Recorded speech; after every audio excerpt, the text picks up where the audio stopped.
Welcome back, guys. In today's video I'm going to give you 8 tips on how to find deer antlers. When I was younger, I'd walk, let's say, 10 miles in one day and I wouldn't find a deer antler, and I couldn't figure out why. In the past couple years, things are starting to click from people just telling you how to find them, so I'm going to relay those guys' messages to you guys on how to find them. Tip number 1 for you guys is south-facing slopes. The past couple years I've found more antlers on south-facing slopes.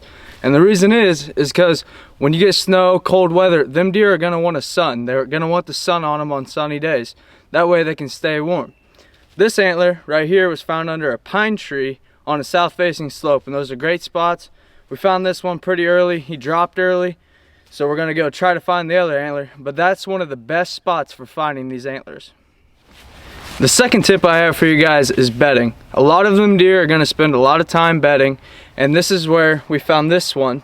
It was under a pine tree also, and it was just almost by a field edge, but there wasn't a lot around there, and that deer had been bedding there. We didn't know it at the time, but that bed had been used multiple times, and probably only 20 more yards down that little path was another bed, and there was another antler in there. I have found more antlers in bedding, them south-facing slopes too. They kind of run together. But more antlers have been found in bedding, just in my opinion, around here is all in bedding. Tip number 3 for you guys is food. Food's a big one. I like soybeans, standing beans. Everybody loves them. Deer love them. When it gets cold, snowy, they're gonna go to soybeans. We found this antler out in the middle of a soybean field, and it popped like no other because it was a cloudy day and raining when I found it. As you can see some of the marking on here. But what we like to do is put somebody else in the back of the side-by-side, elevate them, and then you just drive around in the beans. That way they can see you over the beans and hopefully find you an antler. Corn's a great one. The only problem I ever have with corn is I can't ever see the antlers because all the corn stalks, but food is everything. Tip number 4 is trails going from food to bedding. Them deer have to get there somehow. I personally don't have a lot of success with that. But this antler that I found in the beans, his other antler was on a trail probably only 80 yards away from the beans, and he was just walking back to bed and dropped the other antler, and that's how we found this one. You can find them there. They're not the best spots for me and a lot of people around here, but you will find antlers eventually on them trails because they have to travel from food to bed. Tip number 5 is field edges.